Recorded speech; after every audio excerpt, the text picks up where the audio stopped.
We all got our glasses on. Yeah, we're live. So hello everyone. How Great. are you Great. doing? Welcome to another episode of the Dr. Will Show. I'm your host, Dr. Will, and again, I am back with the dynamic duo of Barbara Bray and Kathleen McClaskey. How are you doing? Wonderful. Wonderful. Absolutely great. Thanks for inviting us. Yeah. You're welcome. You two are ed bosses. You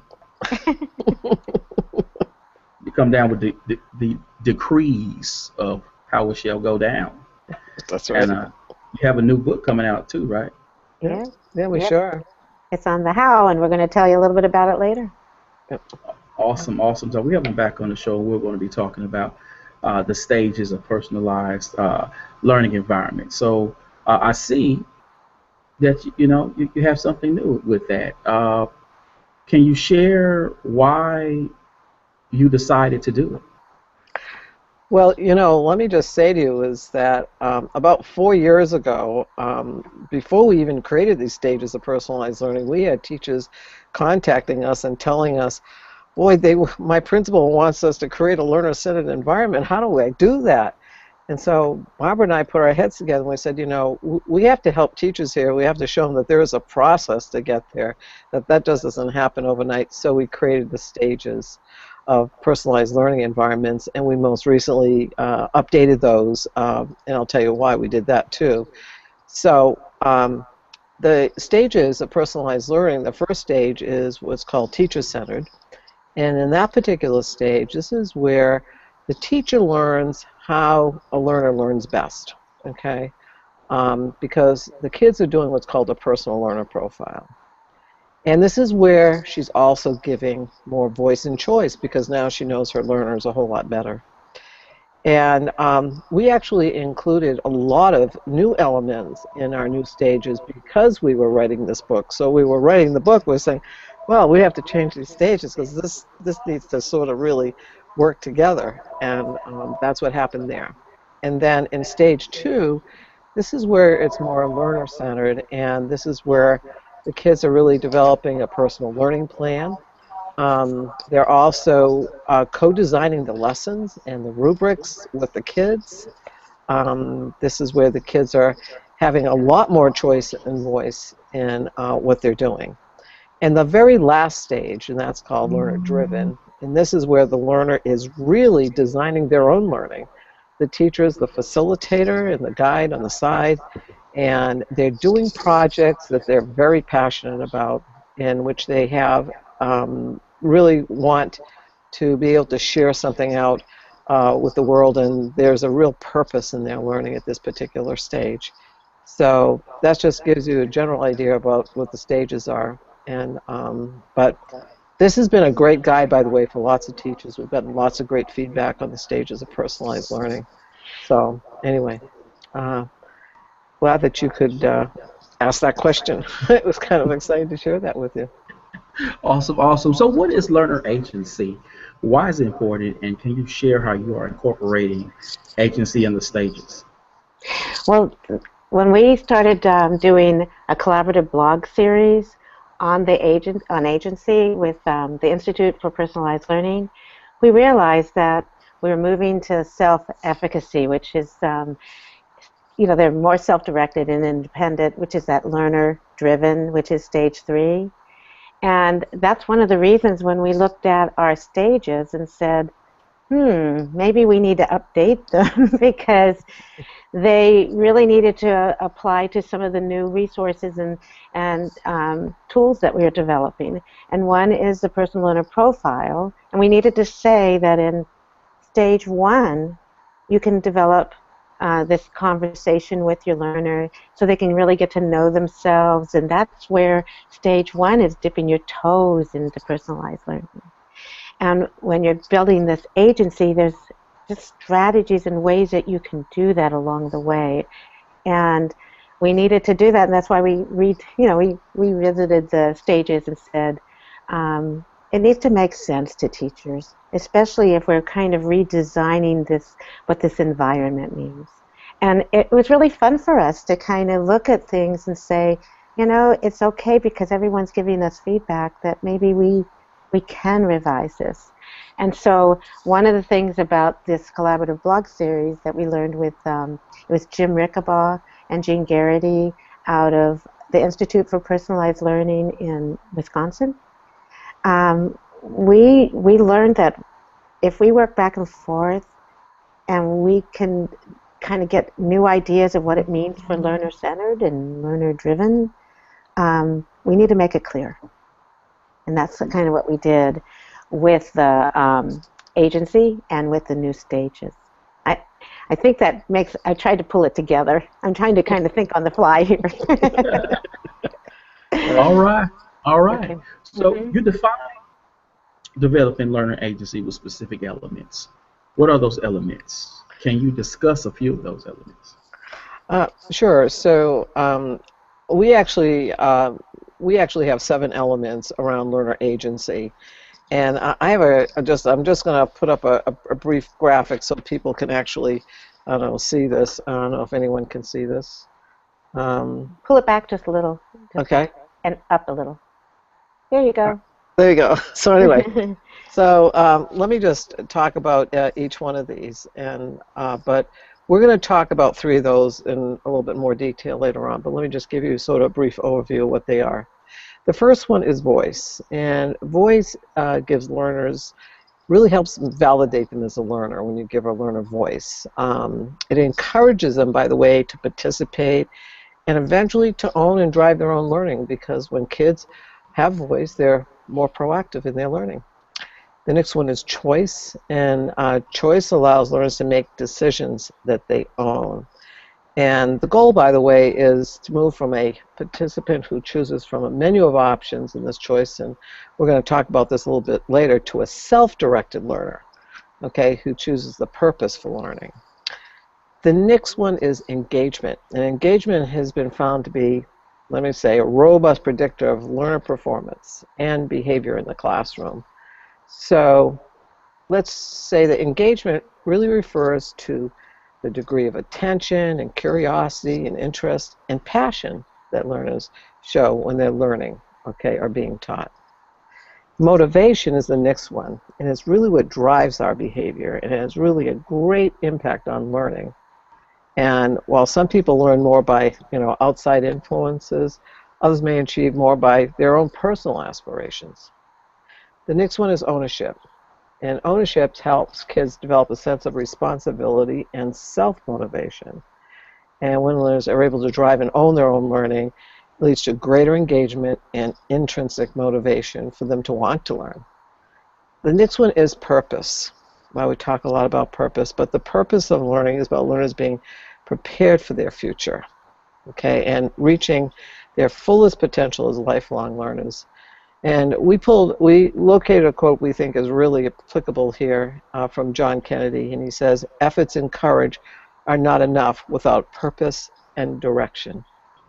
And the last one is self-efficacy, and Barbara's already mentioned this terminology around self-efficacy because it holds significant implication both for learners and educators on this journey to higher levels of skill and knowledge.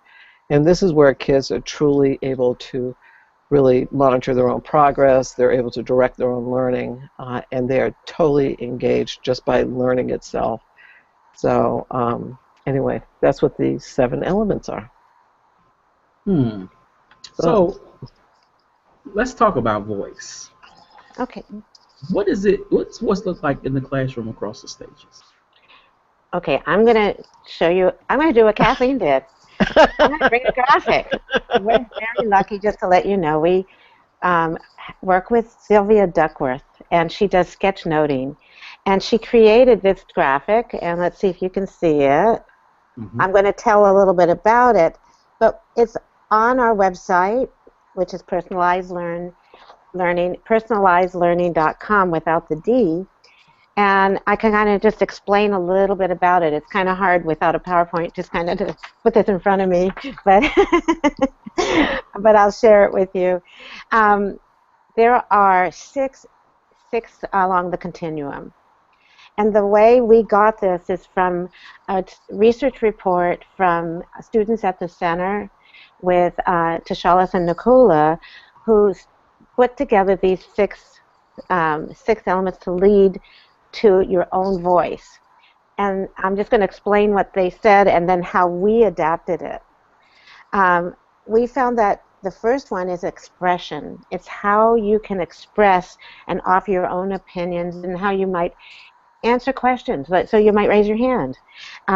This is also when I mentioned in that first part where you want to develop that conversations with your learners, you can have them develop the person learner profile. So they can kind of tell you how they learn and what their interests are and things like that. So you're developing this relationship. And that's right in the first one. That's expression. The next one is consultation. And that's where you might take surveys, you might ask them for feedback and input on some things. And that's where they can actually start writing their personal learning plan and share how they are working toward that with meeting some of their goals. After that, they can go to participation. And participation is where they attend activities and they actually have a role in decision making. So their voice is heard. They get to articulate the action steps to meet the learning goals. The one after that, and that's usually, just let me just say right there, expression, consultation, and participation is usually where most kids and learners are in school. They usually are, following the teacher's direction. So the first one, expression and consultation, is teacher-centered or stage one. So when you start moving to participation, and then the next one is partnership, that's where they collaborate with the teacher and they are starting to work in groups with other learners, and they might even contribute to designs of lessons and assessments and maybe even projects. Now, the last, that's the learner-centered. Learner-driven is where they become activists. They might have something they identified as a problem or a challenge, and they really want to make change. And they might even want to make change in the school or outside of the school. So they start trying to bring people on board. But the last one is leadership. And that's where they now want to just fight and find something that they're really excited about. They're going to grab other people and bring them along, and they'll be the one accepting the responsibility for the outcomes. It's really exciting when you see voice change in a classroom. And so we were really excited. One more time, I'm just going to put it up. It looks like this continuum. So if you see it, it's all over Twitter. It's all over Twitter. It's all over Twitter, and it's on our website. And we thank the people at studentsattthecenter.org and Toshalis and Nicola. We put that on our website so people can get to their research on it. Oh, I gave you a lot, but that one's a little longer than all the others. No, that's okay. I saw all the energy. I'm like, I'll have what she's having. It's all there. So you're welcome. Now let's talk about choice. And see, being in public school, and particularly, I'm trying to say this delicately, I like getting the chicken every month. Schools have to deal with, as you know, state standards, AYP, testing goals outlined by the state, all sorts of things. So what does choice look like in the classroom across the stages? Well, okay, so I'm going to bring up a prop too, because here's another fantastic graphic by Sylvia Duckworth, and just tell me, Barbara, where I should. Is that pull good? it back, pull it back, pull it back, pull it back, and go up. Go up. There you go. There you are. Okay, so there's 5 elements here, and I'm going to talk about all those, but again, this is actually the continuum of choice. Was published last November on our website, along with some great explanations about what each one of these mean. But again, want to recognize Sylvia Duckworth and the great work that she's done, and really illustrating what choice is all about. So I'm going to explain this through the stages. So in stage 1, which is teacher-centered, the learner is a participant. Okay, the teacher provides this menu of options for learners to learn through content or images or videos, sometimes through text, sometimes through the audio, hands-on, and learners can showcase what they know through different opportunities, whether it's writing a paper or showing a presentation or doing a performance. Okay, so that's stage one. But as we move to stage two, which is learner-centered, the learner becomes a co-designer. Okay, they really understand projects. They collaborate with the teacher to brainstorm ideas about lesson design, and they're really looking at different assessment strategies and talking about those with the teacher. And they also really know the types of tools and resources that could be used in this activity. Okay, and so they're a little bit more proactive at the beginning of that stage. Later on in that learner-centered environment, the learner becomes a designer.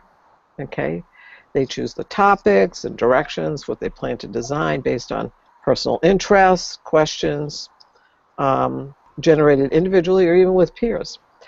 And they acquire the skills to choose the tools, the resources, to develop and create their design.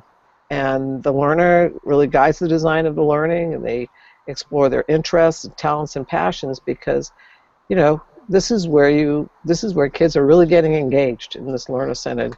And, you know, you talk about testing and everything, but just remember, learners can express what they know and understand in different ways, and we have to sort of give them those choices along the way. And the only way we can really do that well is to understand who they are as learners. So let me just say, as you move into that stage three, that learner-driven, the learner becomes an advocate. Just think about that. This is where the kid can really choose a challenge or problem they're really passionate about. Now they're totally engaged, and this is where they want to make a difference. And they have great perseverance and their determination, and have real purpose around their learning. This is where we want every kid to get to, for sure. They can identify a challenge or a problem that they happen to see either locally, and they can provide an authentic voice, okay, around that particular problem. Now, let's say the very end of all this, and this is really true and often becomes this way, but in a learner-driven environment at the end where the learner is having complete choice in what they do, this is when the learner can actually become an entrepreneur, okay? They're able to self-direct their learning, adjust their learning based on what they want to do with their lives, okay? Wouldn't it be great if we could give every kid an opportunity to be able to do something they love to do earlier on, and let them go at it, so they can take their ideas, they can even create a business or even follow a cause. And even young learners can do this. We've actually seen a lot of examples. You know, we see that on TV once in a while where kids are actually improve a product, or they invent something pretty fantastic. These are kids that are entrepreneurs at heart. So the driving force, it becomes their purpose behind all of this. And being an entrepreneur, and Barbara and I have been there for a while, but it's so great when you get to see kids do this early on. And, you know, they're totally driven by their passions. And so this is where we'd love to have all kids go to. But this is where lots of kids actually end up. And I've seen a lot of this in some wonderful high schools here in the Northeast, where kids end up being entrepreneurs by the time they're 15 and 16 years old. So anyway, that's what happens when you give kids choice. So, yeah. All right, I mean, we'd all love to give kids choice, that level of choice, but it's really a process, and it's not something that we necessarily always feel comfortable with. And you really do have to have a culture in which you can nurture all of this, for sure. And that's important. What you're talking about is this being an essential part of the school or district culture. Correct. And in order for it to be successful in its implementation. So we've talked about voice, we've talked about choice. So now let's get to engagement. What does engagement look like across the stages?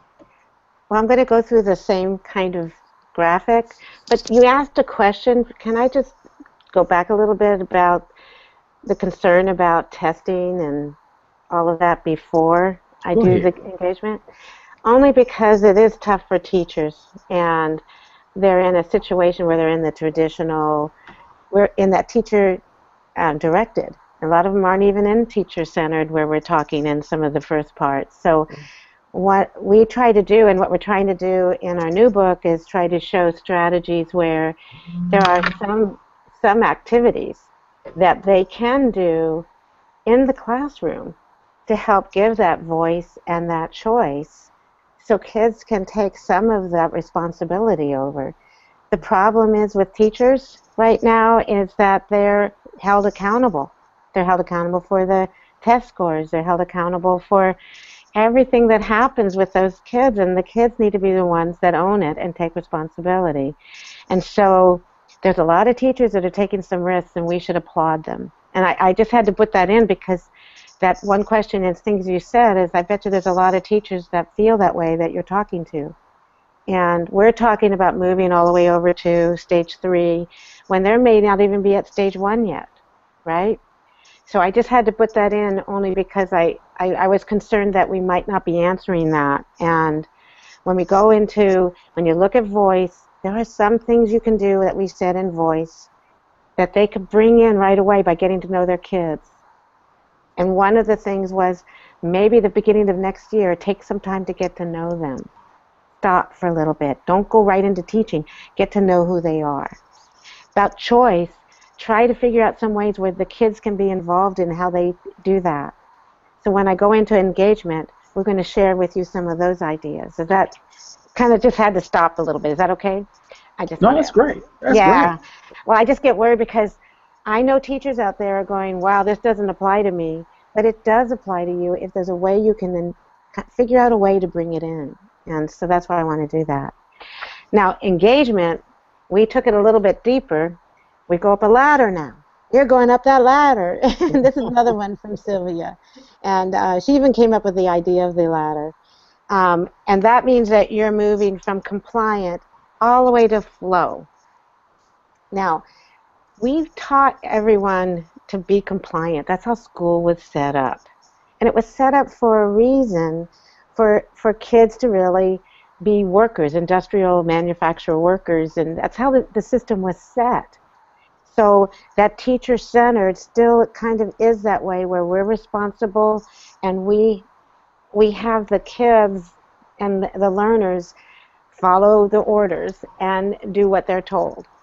So there is that compliant at the bottom of the ladder. And that's where they learn about the goals and the objectives and what they have to do from the teacher. And that's kind of where a lot of us are at. Isn't that right? Where we're at that. But we want kids to move past that. We don't want them to be compliant. We want them to be engaged into the learning so they want to own it. So we're trying to move them to that next rung up the ladder is commit. We want them to take that responsibility to build the relationship with the teacher. We want them to investigate kind of when they go into a lesson that they're kind of excited about it. It's a topic that they're interested in. And this is where we want them to start taking responsibility for their learning. So we've got to figure out how we're going to do that. We try to give them some strategies. And this is where the teachers need that. What can we do to get them to be excited about reading that book? Is there a moral in there? Is there something in there that gets them excited? Then the next one up the ladder is connect. If we can get them to kind of connect to others, work in groups, start pairing, talking about some things, learning from others, and even teaching each other, they get a little more excited and they start talking to each other, and so the noise in the classrooms changes. We also want them to apply inquiries so they can discover what they're excited about. So we need to have some ideas of how can we have the classroom set up different? So when you come into that connect stage, the classroom looks different. You're probably not going to have everyone facing forward. You're probably going to have them, some sitting in together in groups over here. You might have several working alone in another part of the room. Some might even be sitting on the floor. We've even seen some sitting on the desk. We've seen some standing desks. We've seen some people in the hall. you're going to start seeing that. But when we move up to flow, now flow, we did some research from, and I'm going to try to say his name, he's a Russian, Mihaly Csikszentmihalyi. He came up with the idea of flow, and this is in our book, so I'm just going to pull it up and see if you can see it.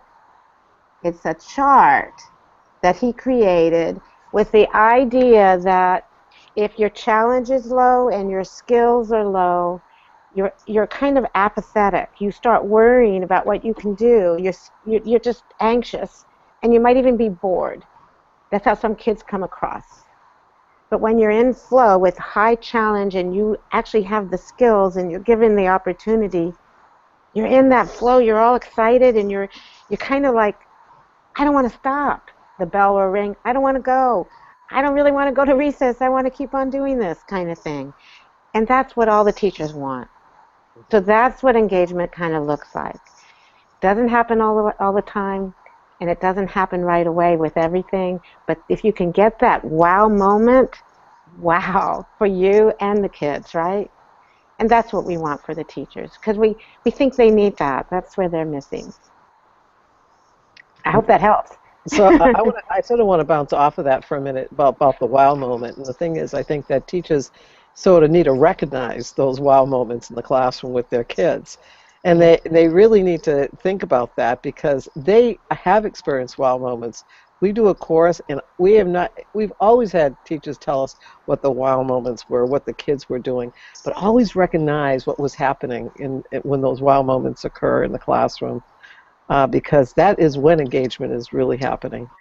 This is truly when it's at learner-centered stage, and it's pretty exciting when you can have wow moments in the classroom. Barbara and I often reflect about our wow moments in our teaching, and we just have never forgotten it. We can tell you exactly what was happening at that moment because it was so exciting. So, anyway. Yeah, in fact, we've had some teachers recently say to us, that's so exciting, is like, I went into this one class and a young child would come up to me and go, I never knew, to the teacher and they told us, I never knew learning could be so much fun. And isn't that cool if we can hear that and the kids are excited about it again?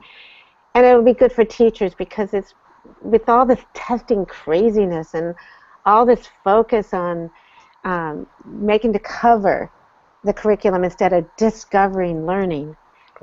It's just too much for teachers and our kids.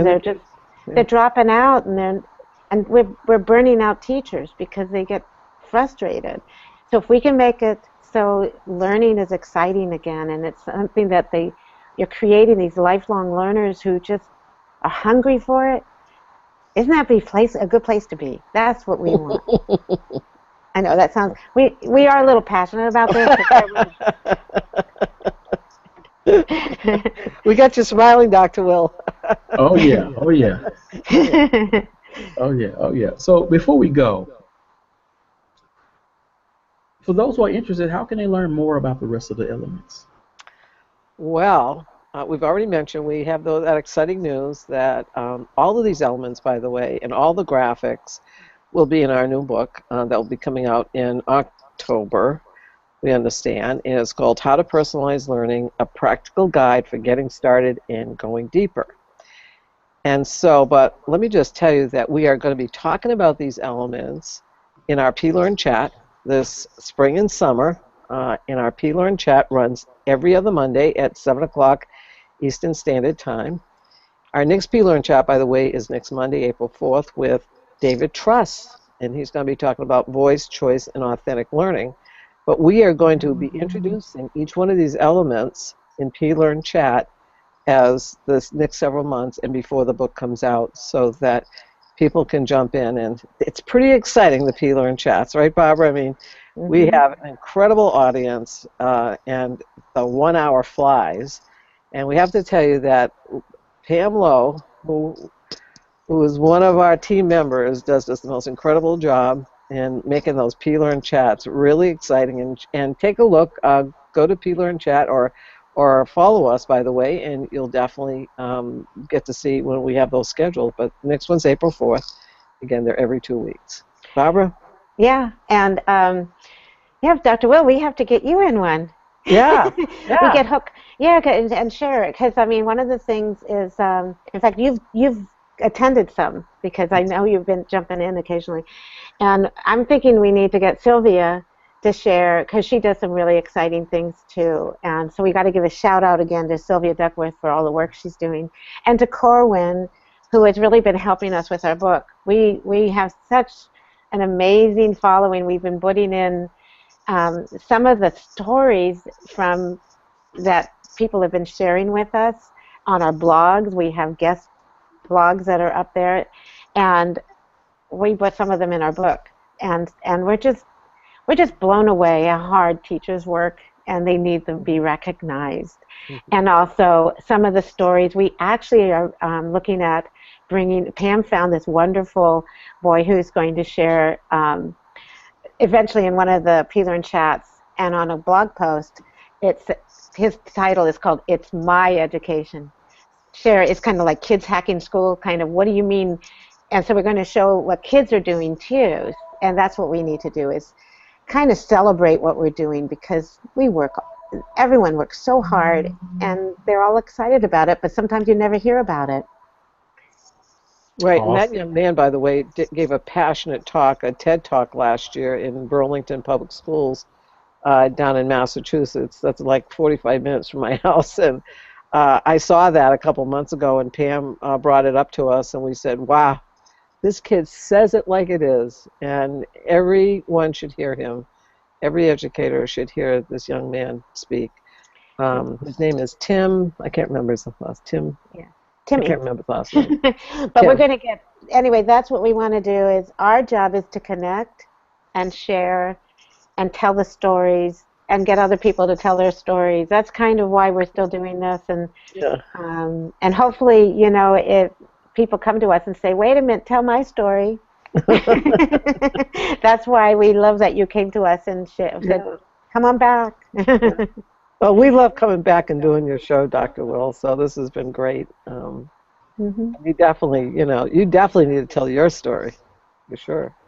Would love for you to tell your story out on our post. So be ready. We're gonna be sending you an invite to do that. Hey, well, then tell Corey to give me a call. Okay. All right. Okay. All right. Thanks again for being on the Dr. Will show. People, again, you know how we do. This is going to be on the blog. It's going to be tweeted out. It's going to be on SoundCloud as well. So as always, people, be you, edu, peace.